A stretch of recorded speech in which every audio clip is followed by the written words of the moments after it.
행복한 안식일입니다. 여러분 한 주간 동안 평안하셨죠? 이번 주는 날씨가 정말 오락가락했던 것 같습니다. 그리고 오늘은 정말 무더운 것 같고요. 또 하나님께서 우리를 평안하고 안전하게 지켜주시는 그 은혜와 사랑에 감사하는 안식일 되시기를 간절히 소망합니다. 우리 다 같이 묵상 기도로 안식일 환영 예배 시작하도록 하겠습니다.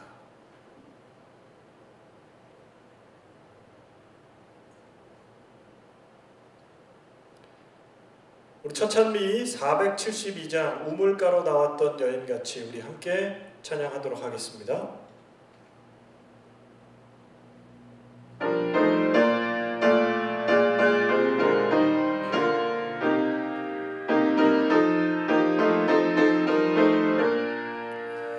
우물가로 나왔던 여인같이 나 헛된 것을 구했네. 그때의 우주하신 말씀 가라지 않는 샘물 마시라. 오 주여 내 잔을 채워 가란 영혼 죽여주소서. 하늘 떡을 맘껏 먹여주소서. 나의 잔 가득 채워주소서. 많은 세상 사람들 갈망하네. 이 땅이 주는 쾌락을 그것과 비교할 수 없는 놀라운 보화 예수께 있네. 오 주여 내 잔을 채워 가란 영혼 죽여주소서. 하늘 떡을 맘껏 먹여주소서. 나의 잔 가득 채워주소서. 세상 모든 것들을 소유해도 내 갈증 풀지 못할 때 너 무릎 꿇어기도 하면 주옵사 만족하게 하시리. 오 주여 내 잔을 채워 가란 영혼 죽여주소서. 하늘 떡을 맘껏 먹여주소서. 나의 잔 가득 채워주소서. 아멘. 우리 기도하시겠습니다. 사랑의 아버지 하나님, 한 주간 동안 저희를 안전하게 지키시고 안식일이 시작하는 이 시간 우리를 예배의 자리로 초청하여 주시니 감사합니다. 아버지 하나님, 오늘 특별히 허옥 목사님을 모시고 주말 부흥회를 갔습니다. 말씀을 준비하신 목사님에게 함께 해주시고 또 우리가 함께 선포되는 말씀을 들음으로 하나님의 음성을 듣고 하나님 중심으로, 말씀 중심으로 살아가는 우리 모든 성도들 될 수 있도록 인도하여 주시옵소서. 시작하겠습니다. 있는 그 자리에 성령께서 역사하여 주시고 말씀을 통하여 큰 기쁨과 감사가 우리 마음에 넘치는 귀한 한 시간 되게 인도하시길 사랑 많으신 예수님 이름으로 간절히 기도합니다.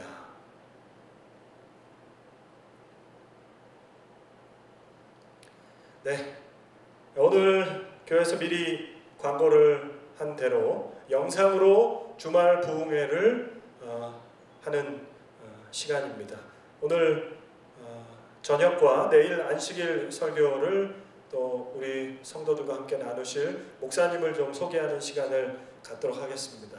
우리 목사님 성함은 허옥 목사님이시고요. 동중원앞에 소속으로 삼육보건대학 동해중앙교회 가평교회에서 10년 동안 목회를 하시다가 앤드루스 세미나리에서 향학을 하고 계십니다. 우리 사모님으로는 전혜성 사모님, 그리고 일남 이녀 우리 함께 가족을 이루고 있습니다. 제가 잠깐 앤드루스 있을 때 이 목사님을 뵀을 때는 이 목사님께서는 목사님의 삶과 목사님의 말씀이 일치된 삶을 사시는 목사님이셨습니다. 그래서 목사님에게 많은 귀감과 또 삶을 통하여 감동을 받을 수 있는 분이신데요. 오늘 저녁 시간과 내일 안식일 설교까지 우리 목사님께서 말씀을 준비해 주셨습니다.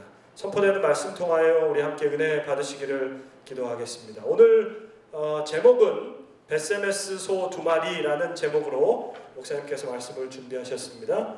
우리 목사님 말씀 함께 듣겠습니다. 여호와는 내게 복을 주시고 너를 지키시기를 원하며 여호와는 그 얼굴로 내게 비치사 은혜 베푸시기를 원하며 여호와는 그 얼굴을 내게로 향하여 드사 평강 주시기를 원하노라. 아멘. 보스턴 교회 성도님들 안녕하십니까? 제가 여러분을 직접 뵐 수 없다는 것이 많이 아쉽지만 이렇게 영상을 통해서라도 하나님의 말씀을 여러분과 함께 나눌 수 있게 된 것에 하나님께 감사드립니다. 오늘과 내일 비록 2번의 만남뿐이지만 성령께서 저의 입과 여러분의 귀에 인치셔서 우리가 한 성령으로 말하고 한 성령으로 들어 성령이 충만한 시간이 되기를 주님의 이름으로 기도합니다. 먼저 우리 아버지의 말씀 잠언 6장 6절과 누가복음 19장 40절 말씀을 읽도록 하겠습니다. 게으른 자여 개미에게로 가서 그 하는 것을 보고 지혜를 얻으라. 내가 너희에게 말하나니 만일 이 사람들이 잠잠하면 돌들이 소리 지르리라 하시니라. 사람을 가리켜서 만물의 영장이라고 합니다. 네, 맞는 말입니다. 하나님께서 사람을 창조하실 때부터 그렇게 창조하셨어요. 이 땅의 모든 것들을 다스리도록 또 하나님의 뜻에 따라 이 땅의 모든 것들을 통치하도록 사람은 그렇게 창조되었습니다. 또한 사람만이 하나님의 형상으로 창조되었고 사람만이 하나님과 교제를 나눌 수 있는 존재로 창조되었습니다. 즉 하나님께서 사람을 창조하실 때에는요, 사람을 당신의 자녀로 당신과 교제를 나눌 존재로 창조하셨어요. 그러나 그럼에도 불구하고 세상에 존재하는 모든 피조물들은 사람뿐만이 아니라 모든 피조물들, 그 모든 피조물들은 하나님의 품성을 투영하고 있습니다. 죄 없던 시절에 아담과 하와는 무엇을 하면서 살았을까요? 하나님께서 창조하신 모든 천연계를 통하여 하나님을 알아가는 일을 했습니다. 그들은 돌이든 새든 물이든 무엇이든 간에 하나님께서 창조한 그 창조물들에 투영된 하나님을 연구하고 또 하나님의 사랑을 더욱더 깊이 그 연구를 통하여 깨닫는 일을 했죠. 우리가 하늘에 가면 영원히 뭘 할까요? 우리 역시 영원한 시대를 통하여 하나님의 창조물들에 반영된 또 투영된 하나님을 배워가게 되는 것입니다. 그것이 개미가 됐든 돌이 됐든 물이 됐든 우주가 됐든 모든 것들을 통해 우리는 하나님을 아는 지식의 자라남을 경험하게 될 것입니다. 지금도 마찬가지입니다. 지금 우리 주변에 존재하는 모든 것들은 하나님의 교과서로서 존재합니다. 비록 우리가 하나님의 창조물 중에서 최고의 자리에 또 만물의 영장으로 위치해 있는 것은 사실이지만 하나님께서는 당신의 모든 피조물들을 통하여 우리에게 당신 자신을 계시하시고 또한 때로 그것들을 통하여 우리를 교육하십니다. 때로는 개미를 통해, 때로는 거미를 통해, 때로는 돌을 통해 이 세상에 존재하는 그 어떤 것을 통해서 우리를 교훈하시고 우리에게 당신 자신을 드러내시죠. 마치 당나귀를 통해 발람을 교훈하셨던 것처럼 하나님께서는 지금도 당신의 피조물을 통하여 우리를 교육하시고 교훈하십니다. 오늘 우리는 지금으로부터 약 3000년 전에 있었던 소 2마리의 이야기를 살펴보려고 합니다. 하나님께서 이 소 2마리를 통하여 우리에게 오늘날 무엇이라 말씀하시는지. 성경 사무엘상 4장에는 이스라엘과 블레셋의 전쟁이 기록되어져 있습니다. 한 3000년 정도 전의 이야기입니다. 아벡 전투라고 불리는 전투였고요. 블레셋과 이스라엘 사이에 있는 이 전쟁에서 이스라엘은 지고 맙니다. 그리고 그 전쟁에 패하면서 한 1000명 정도가 죽임을 당했어요. 전투에서 지자 이스라엘은 이 성소에 있던 여호와의 법궤를 가져오면 우리가 이길 수 있다라고 생각을 해요. 약간 이 오늘날의 어떤 부적처럼 성소를 그렇게 생각한 거죠. 그래서 실제로 성소에 있는 법궤를 가지고 전쟁터로 옵니다. 그러나 그 다음 전투에서도 이스라엘은 블레셋에게 완전 지고 맙니다. 그 전투에서는 3만 명 정도가 죽임을 당합니다. 그리고 여호와의 법궤까지 블레셋에게 뺏기고 말아요. 이 블레셋 사람들은 빼앗은 법궤를 가지고 아스돗이라는 자신의 도시로 갑니다. 그리고 그 도시에 자기들이 섬기고 있는 이 다곤신이라는 다곤신을 모시고 있는 이 신전 안에다가 법궤를 놓아두어요. 하나님보다 우리가 섬기는 다곤신이 더 강하다라는 의미였죠. 그러나 그 법궤로 인하여 아스돗에 큰 재앙이 임하고, 그리고 블레셋 사람들이 이 재앙을 우리가 견디지 못하겠다라고 하고 그 법궤를 가드라는 곳으로 옮겨요. 그리고 똑같이 그 가드에도 하나님의 재앙이 임합니다. 결국 가드 사람들도 버티지 못하고 법궤를 이번에는 에그론이라는 동네로 옮깁니다. 아스돗과 가드에서 일어났던 일들을 이미 알고 있던 에그론 사람들은 아주 격렬한 반대를 했지만 어쩔 수 없이 그것을 받아요. 그리고 결국 에그론에서도 같은 재앙이 임해요. 이 법궤를 이 블레셋 사람들이 다 모여서 우리가 더 이상 이걸 감당치 못한다. 그러니 다시 이스라엘 땅으로 돌려보내자라고 결정을 합니다. 그리고 당시 에그론에서 가장 가까운 이스라엘 지역이 벳세메스라라는 지역이었는데요. 이 벳세메스라는 지역에 법궤를 돌려보내기로 결정을 해요. 이 법궤를 다시 이스라엘로 돌려보내기 위해서 선택한 방법이 어미소 2마리였습니다. 어미소 2마리가 끄는 수레 위에다가 법궤를 올려놓고 벳세메스로 이렇게 보내보는 것이에요.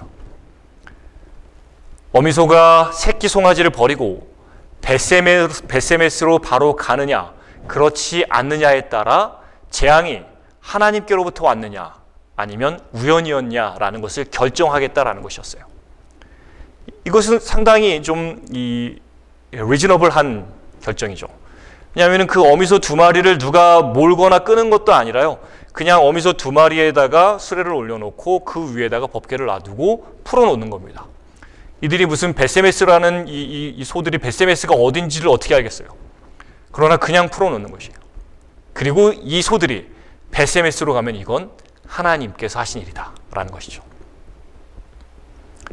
그리고 우리가 잘 아는 대로 어미소들은 이 새끼 송아지를 뒤에다 버려두고 울면서도 벳세메스로 직진합니다.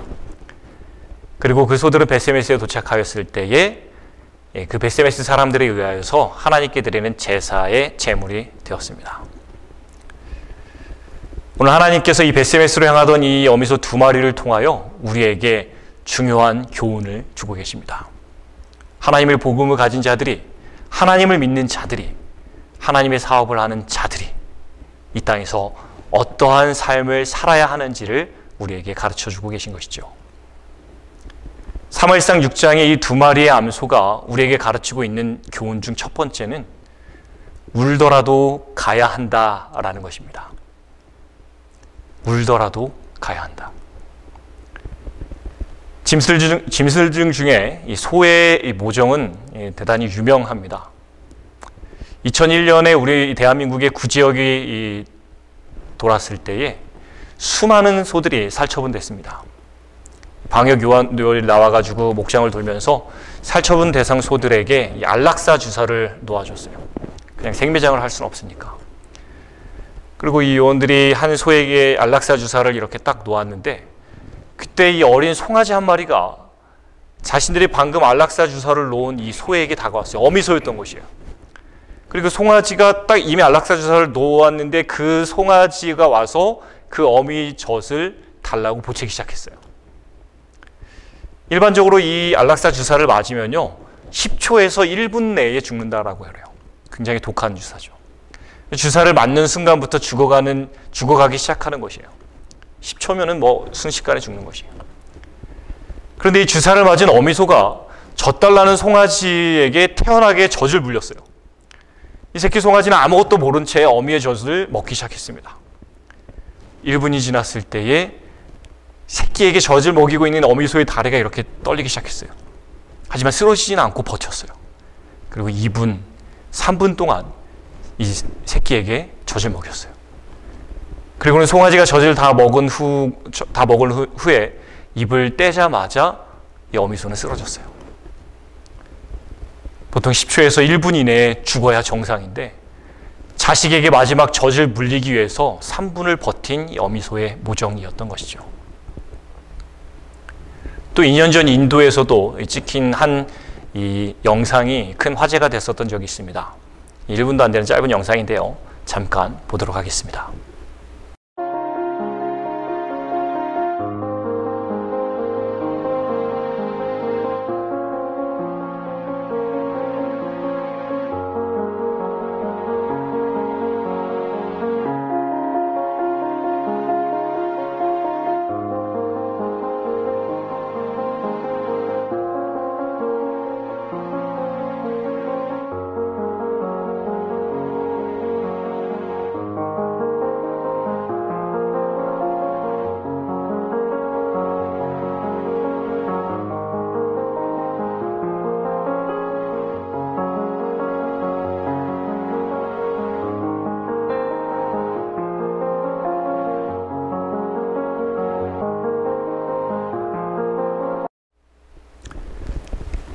자기의 자식을 위한 어미소의 모정이 이렇게 강한데 사무엘상 6장에서는 새끼 송아지를 뒤에 두고 울면서도 법궤를 메고 가는 어미소의 모습이 기록되어져 있습니다.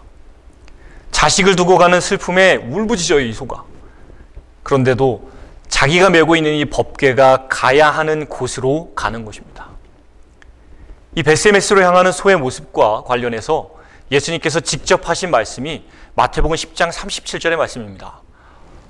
아비나 어미를 나보다 더 사랑하는 자는 내게 합당치 아니하고 아들이나 딸을 나보다 더 사랑하는 자도 내게 합당치 아니하다. 믿음의 선조들의 삶에는 이 벳세메스로 향했던 어미소의 경험이 있었습니다. 대표적으로 아브라함이 그랬습니다. 모리아산에 독자 이삭을 제물로 바치러 올라가던 이 아브라함의 심정이 딱 이 벳세메스로 향하던 이 소들의 심정이었을 것이에요. 또한 엘리사가 부름을 받았을 때에 그의 부모님께 안부 인사를 드리고 엘리야를 쫓겠다라고 이야기를 했어요. 그러나 그것이 허락됐어요? 아니요, 허락되지 않았어요. 부모에게 인사하면서 이 엘리사의 마음이 흔들릴까 봐 그 부모에게 하는 그 마지막 인사조차도 허락되지 않았어요. 결국 엘리사는 마지막 안부 인사도 부모님께 여쭙지 못한 채 엘리야를 따를 수밖에 없었습니다. 베드로, 안드레, 야고보, 요한, 예수님을 따랐던 그 제자들 역시 예수님의 부름에 즉각적으로 반응하여서 부모와 가족과 자기의 일터를 뒤로 하고 예수님을 좇기 시작했습니다. 성경은 우리에게 불효하라고 하지 않습니다. 오히려 정반대입니다. 십계명에 부모에 대한 효를 강조함으로 우리가 이 가족 간의 사랑이 우리가 부모님께 하는 그 효가 중요하다라는 것을 우리에게 분명히 이야기하죠. 그러나 부모와 자식, 가족이 중요하지만 더 중요한 것은 하나님을 위한 사명임을 우리에게 말하고 있는 것이에요. 세상에서 가장 강한 것이 자식을 향한 부모의 사랑인데 그 사랑보다 더 하나님을 사랑하라라고 말씀하시는 것이에요. 그것이 신앙이다라는 것이에요. 부모를 버려라, 자식을 버려라, 이 이야기가 아닌 하나님을 사랑해라라는 것이에요. 우리는 우리의 신앙길에서 법궤를 메고 벳세메스로 향하여 가던 이 어미소들의 경험을 하게 됩니다. 내가 좋아하던 무언가를 뒤로해야 할 때가 있어요. 나의 편안함을 뒤로해야 할 때가 있습니다. 나의 재물을 뒤로해야 할 때가 있어요. 심지어 어떨 때는 가족의 반대에도 불구하고 하나님의 법궤를 메고 내가 가야 할 곳을 가야 할 때가 있어요. 벳세메스를 향해 가던 이 어미소들이 가장 사랑하던 자식을 뒤로 하고 법궤가 가야 할 곳으로 갔던 그것과 똑같이 우리네 삶에도 우리가 소중히 여기는 것을 뒤로 하고 하나님께서 가라고 하는 곳으로 가야 할 때가 있다라는 것이에요. 우리가 정말 좋아하는 것들을 뒤로 해야 할 때가 있다라는 것이에요.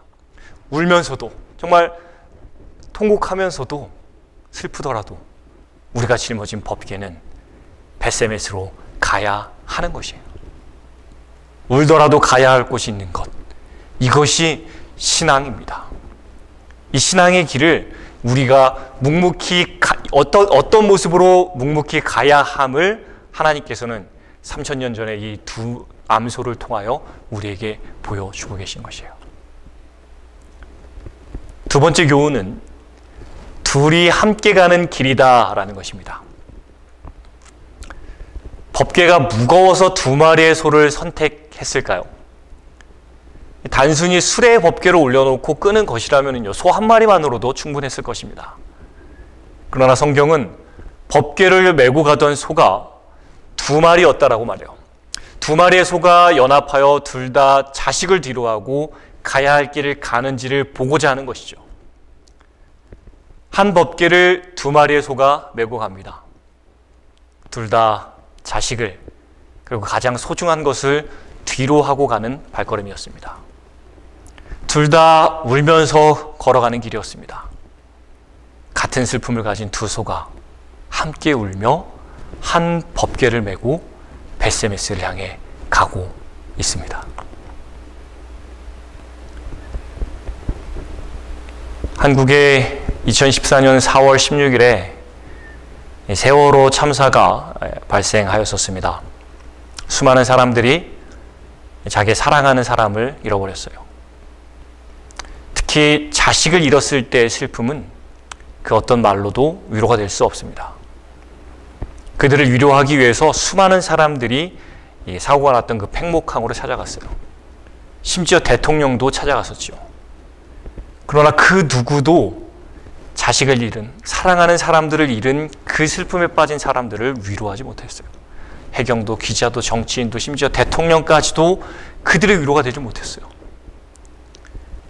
그러나 같은 슬픔을 가진 자들, 즉 자기의 사랑하는 사람을 잃은 그 같은 슬픔을 가진 자들끼리는 서로가 부둥켜 안고 울고 통곡하고 애통하며 서로가 서로를 위로했어요.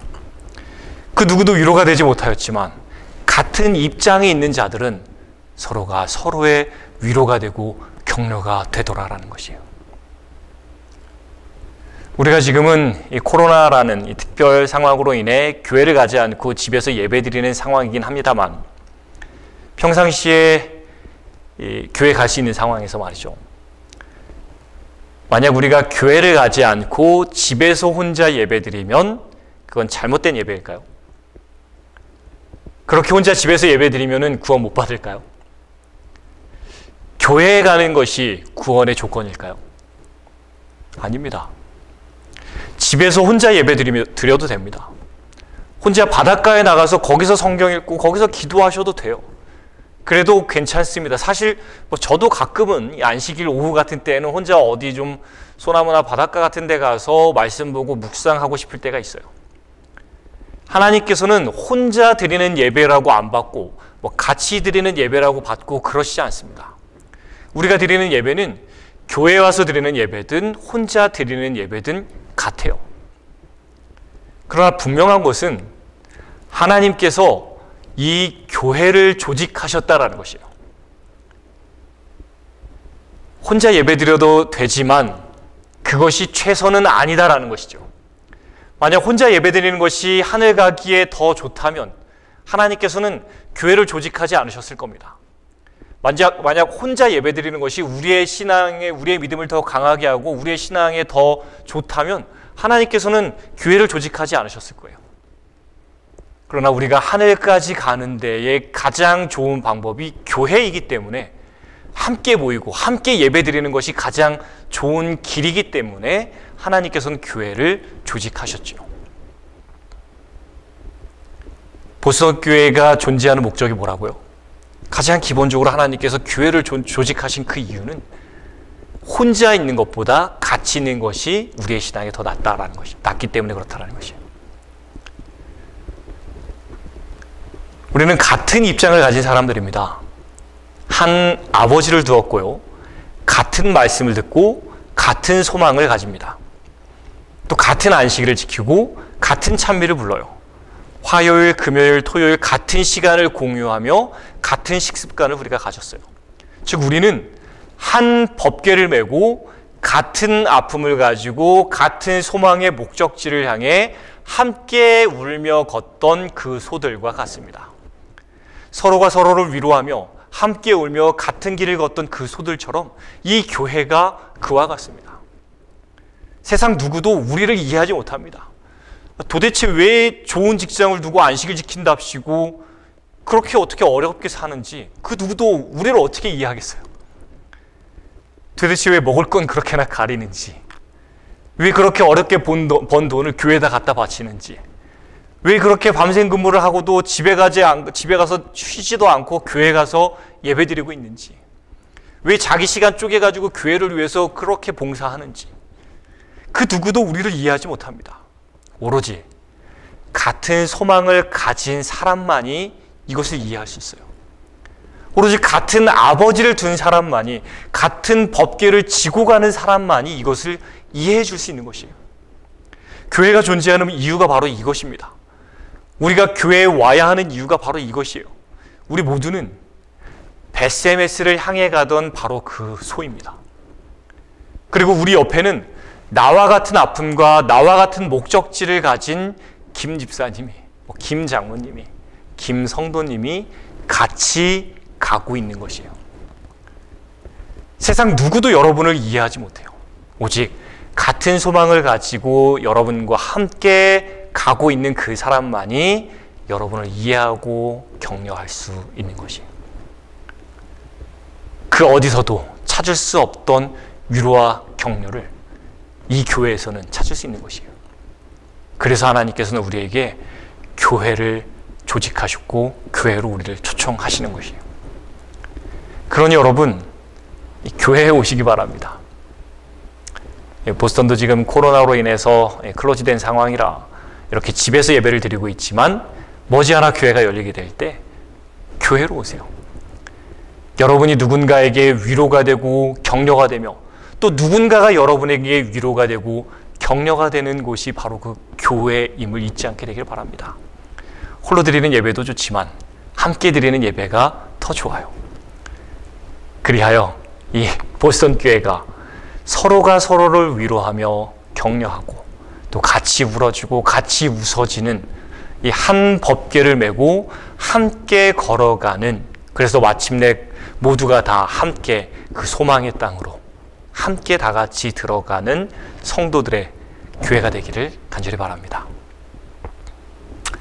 세 번째 교훈은 좌우로 치우치지 아니한다라는 것이에요. 암소가 벳세메스 길로 바로 행하여 대로로 가며 갈 때에 울고 좌우로 치우치지 아니하였고 블레셋 방백들은 벳세메스 경계까지 따라가니라. 치우치다라는 말은 히브리어로 스루라는 단어인데요. 빗나가다, 기울다, 떠나가다라는 뜻을 가지고 있어요. 하나님의 법궤를 메고 가던 이 소들이 비록 울면서 가긴 했지만 벳세메스까지 가는 동안 다른 길로 빗나가지 않았다라는 것이에요. 성경은 그 소들이 바로 행하였다라고 그래요. 똑바로 행하였다라는 것이에요. 가야 할 곳으로 갔다라는 것이에요. 해야 할 것을 했다라는 것이에요. 또 그것은 있어야 할 곳에 있었다라는 것이에요. 이것이 바로 성경이 말하는 바로 행함이에요. 내 마음 가는 대로, 내가 좋아하는 대로가 아니라요, 소명 따라 살았다라는 것이죠. 소명 따라 걸었다라는 것이에요. 법궤가 가야 할 곳에 가야 하는 것이에요. 가다가 돌아오는 것이 아니에요. 곁길로 빠져서도 안 됩니다. 여러분, 신앙은 정절이 생명이에요. 고고하게, 묵묵하게 이 땅의 모든 것을 뒤로 하고 앞으로 가는 것이, 소망을 향해서 가는 것이 신앙입니다. 12절 후반부에 보면은 그 소들을 블레셋 방백들이 벳세메스 경계까지 따라갔다라고 기록하고 있습니다. 왜 블레셋 방백들은 벳세메스까지 소를 따라갔을까요? 소들은 지금 코가 깨어져서 벳세메스까지 끌려가는 것이 아니에요. 그저 그 소들에게 법궤를 짊어졌을 뿐입니다. 어디로 가든 소들의 자유였어요. 원래대로라면 자식에게 가는 것이 정상인 것이에요. 근데 이 소들이 벳세메스까지 좌우로 치지 아니하고 가는 것입니다. 돌아오지도 않고 목적지까지 가는 것이에요. 좌우로 치우치지 아니하고 다시 돌아오지 아니하고 정로를 따라 걸은 이 소들의 뒤를 따라 블레셋 방백들이 따라가며 하나의 결론을 내립니다. 무슨 결론이요? 하나님께서 살아계시다. 정로를 따라 걸은 이 소들을 보고 하나님을 믿지 않던 자들이 하나님을 믿게 되는 것이에요. 하나님의 존재를 인식하게 되는 것입니다. 그 소들이 만약 벳세메스로 향하지 않았다면, 가던 길을 멈추고 다시 돌아왔다면, 다시 돌아와서 사랑하는 자기의 새끼에게 돌아왔다면 블레셋 사람들은 하나님을 믿지 않았을 것입니다. 그저 우연이었다라고 치부하고 끝났겠죠. 우리의 삶은 아무도 없는 곳에서 혼자 사는 삶이 아닙니다. 내 남편, 내 부인, 내 자식들이 나를 보고 있어요. 내 직장 동료들이, 내 주변의 모든 사람들이 하나님의 법궤를 메고 가는 우리를 보고 있습니다. 과연 저들이 어떻게 할 것인가? 하나님의 명령에 저들이 순종할 것인가? 저들이 원수를 사랑할 것인가? 저들이 원수를 용서할 것인가? 인내할 것인가? 화를 내고 분노할 것인가? 저들이 교회 다니는 사람처럼 살 것인가? 나를 아는 모든 사람들이 내 뒤를 따르며 나를 지켜보고 있습니다. 그리고 우리가 만약 좌로나 우로나 치우치지 아니하고 하나님의 말씀에 순종하는 정로를 따라 걷는다면 저들은 우리를 통해 하나님을 믿게 될 것입니다. 벳세메스를 향해 가며 좌로나 우로나 치우치지 않았던 소들처럼 우리의 삶도 있어야 할 곳에 있고 가야 할 곳에 가며 해야 할 일을 하는 신앙의 정절을 지키는 삶이 되기를 간절히 바랍니다. 우리가 그렇게 살 때에 우리의 삶을 지켜보는 수많은 자들이 우리의 남편이고 우리의 자식이고 그 나를 지켜보는 그 누군가가 나의 삶을 통해 하나님께서 살아계시다라는 것을 인지하고 하나님을 믿게 되게 될 것입니다. 마지막 네 번째의 교훈은요, 이름 없이 빛도 없이입니다. 수레가 벳세메스 사람 여호수아의 밭 큰 틀 있는 곳에 이르러 선지라 무리가 수레의 나무를 패고 그 소를 번제로 여호와께 드리고. 하나님의 법궤를 벳세메스까지 운반한 소들은 하나님께 그 자리에서 바로 제물로 바쳐집니다. 참 불쌍하기 그지없지 않습니까? 가장 소중한 것을 버리고 법궤를 메고 하나님을 위해서 벳세메스까지 울면서 왔건만 칭찬도 없고 상급도 없어요. 그 자리에서 바로 제물로 바쳐져 버린 것이에요. 성경의 인물 중 이 벳세메스의 소와 가장 닮은 사람이 모세입니다. 물론 다른 수많은 믿음의 선조들도 같은 길을 걸었습니다만 모세가 그 대표적인 인물인 것 같아요. 모세는 40년을 하나님을 위해 이스라엘 백성들과 함께 보냈습니다. 그들의 모든 불평을 다 받아주고 때로는 그들의 반역과 돌로 치려고 하는 위협과 비평과 비난을 다 받아주었어요.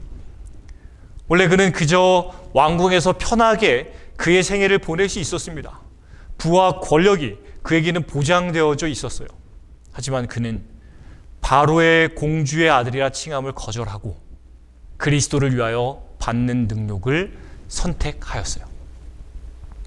좌로나 우로나 치우치지 아니하고 하나님께서 이끄시는 길을 갔던 40년이었지만 그는 가나안 땅에 들어가지 못하고 느보산에서 그의 생을 마칩니다. 모세가 하나님을 위해 했던 일은 40년 동안 이스라엘 백성들을 이끄는 것뿐만이 아니었어요. 가나안 땅에 들어가지 못하고 느보산에서 죽는 모세의 죽음까지도 하나님을 위한 모세의 사역이었어요. 무엇까지도요? 죽음까지도. 하나님을 잘 믿으면, 좌로나 우로나 치우치지 아니하고 하나님 열심히 잘 믿으면 하나님께서 축복하셔서 돈도 많이 벌고 떵떵거리며 살 수 있게 될까요, 여러분? 물론 그렇게 될 수도 있습니다. 그러나 하나님을 열심히 믿는다고 다 돈 많이 벌고 잘 사는 게 아니에요. 그건 하나님께 속한 부분이에요.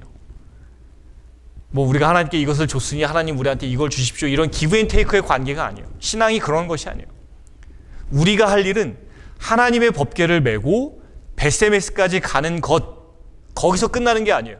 그것뿐 아니라 거기서 하나님을 위한 제물로 바쳐지는 것까지예요. 이름도 없고 빚도 없이, 아무런 칭찬이나 인정 없이, 아무런 상급이 없을지라도 그리스도를 위해 나를 희생하는 것까지가 우리가 할 일이에요. 이것이 지금 우리가 걷고 있는 신앙의 길인 것이에요. 이유는 하나님께 맡기는 것이에요. 모세가 자기 자신을 느보산에서 제물로 바쳤을 때에 그 이후에 무슨 일이 일어나요?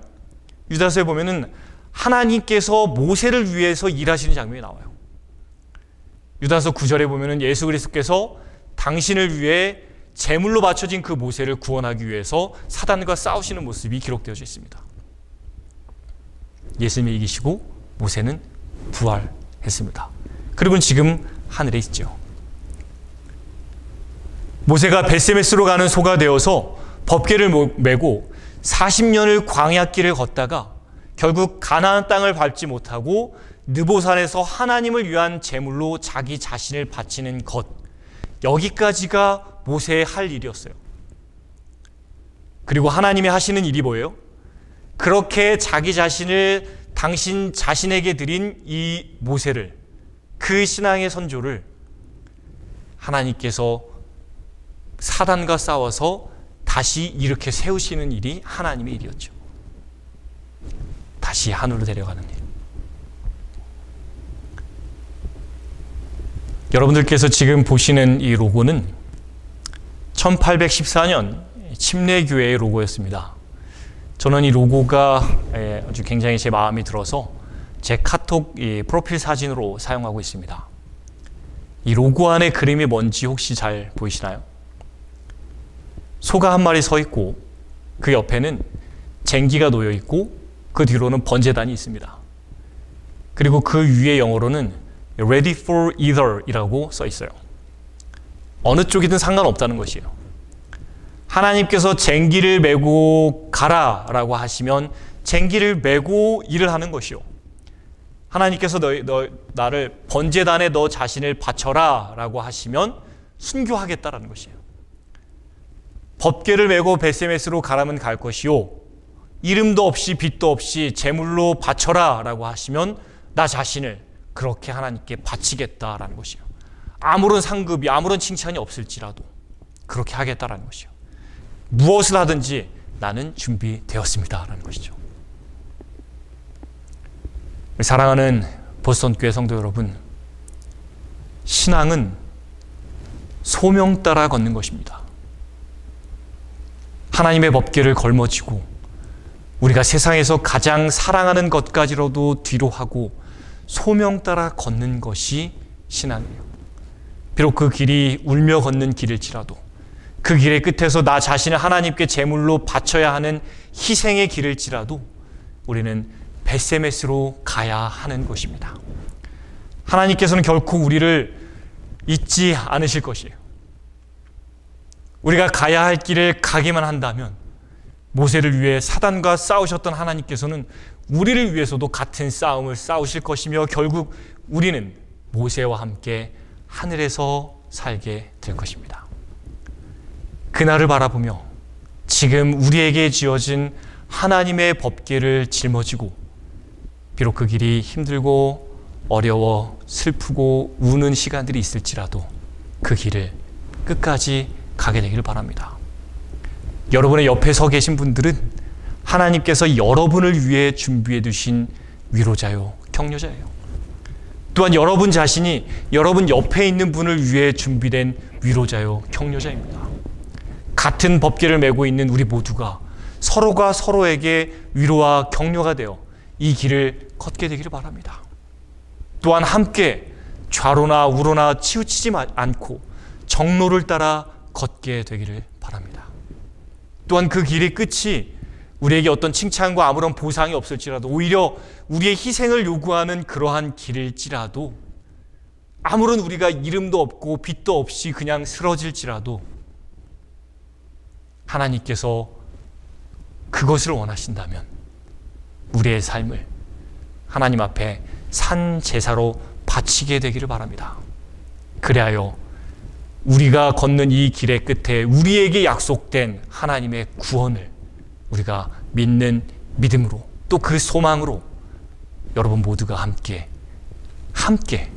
이 길을, 이 소망의 길을 묵묵히 걷게 되어 구원을 누리게 되는 우리 모든 성도님이 되기를 간절히 바라며 오늘 말씀을 마치겠습니다.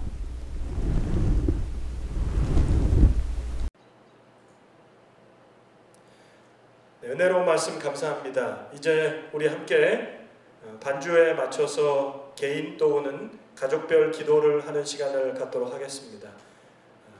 먼저 하나님의 부르심에 따라 말씀에 순종하는 삶을 위해서 우리 기도해 주시기를 바라고, 두 번째는 우리 광고 또 안내된 대로 이주연 집사님께서 어제 병원에 입원을 하셨습니다. 우리 이주연 집사님의 정확한 진단과 쾌유를 위해서 여러분 기도해 주시기를 바랍니다. 세 번째는 우리 항상 기도하는 제목인 코로나 환자 그리고 의료진들 그리고 우리 성도들의 건강 위하여 기도해 주시기 바라고, 네 번째는 성도들의 생업과 경제적인 문제와 어려움 위해서 여러분 기도해 주시면 감사하겠습니다. 우리 반주가 마칠 때까지 우리 개인 또는 가족별로 기도해 주시기 바랍니다.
우리 끝찬미 458장 내 모든 소원 기도의 제목 우리 함께 부르신 뒤에 기도하고 마치겠습니다.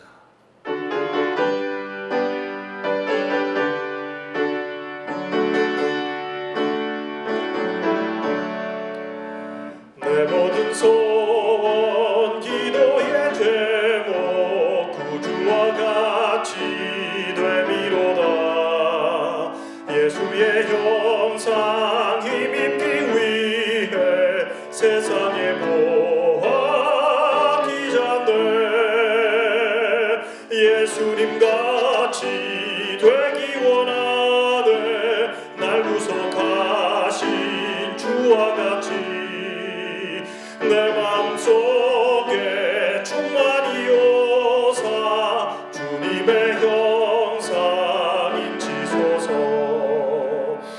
무한한 사랑 풍성한 긍휼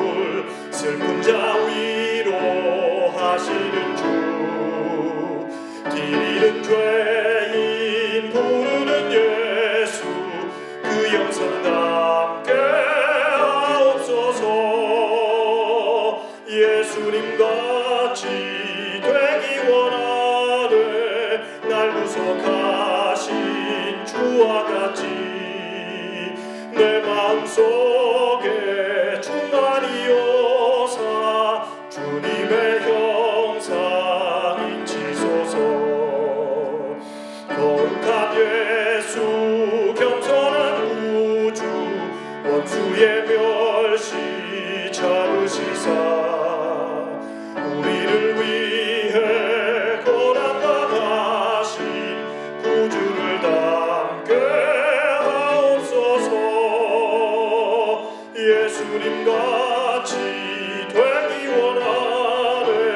날 구속하신 주와 같이 내 마음속에 충만히 오사 주님의 형상 인치소서. 우리 같이 기도하겠습니다. 사랑의 아버지 하나님, 오늘 준비된 말씀을 통하여 우리의 삶을 돌아보게 하시고 우리의 삶이 하나님의 말씀에 하나님 약속의 중심에 있는지를 다시 한번 말씀을 통하여 우리의 삶을 비춰주시니 감사합니다. 아버지 하나님, 우리의 삶에 여러 가지 선택이 있고 우리의 삶에 여러 가지 우선순위들이 있지만 긴급한 것들이 있지만 하나님의 말씀이 우리의 삶의 가장 우선순위고 소중하고 가장 긴급한 것임을 다시 한번 깨닫고 말씀 안에서 그리고 하나님 안에서 우리의 삶의 모든 선택을 할 수 있도록 우리의 구원자여 주인이신 하나님 바라보며 매일매일 그분과 동행하며 살아가는 우리 보스턴 교회 성도들 될 수 있도록 인도하여 주시옵소서. 복된 안식을 저희에게 주셔서 감사합니다. 이 안식일의 축복 저희가 누리며 하나님께 감사하고 찬양하는 귀한 시간 될 수 있도록 인도하여 주시옵기를 사랑 많으신 예수 그리스도의 이름으로 간절히 기도합니다.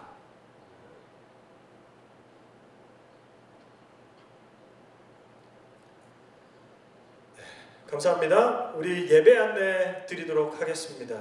내일 안식일 학교는 10시 시작인데요. 9시 55분에 줌으로 시작하겠습니다. 여러분 함께 참여해 주시면 감사하겠습니다. 그리고 안식일 예배는 유튜브 라이브 링크가 교회 톡방으로 메시지방에 안내가 되겠습니다. 참여해 주시기를 바라고 또 새벽 기도회, 화요 기도회 계속해서 진행이 됩니다. 여러분 함께 참여하셔서 우리의 기도를 통하여 하나님께 우리의 마음과 우리의 방향을 고정시키는 귀한 시간 되면 좋겠습니다. 감사드리고 오늘 예배에 참석하신 모든 분들 행복한 안식일 되시기를 바랍니다. 감사합니다.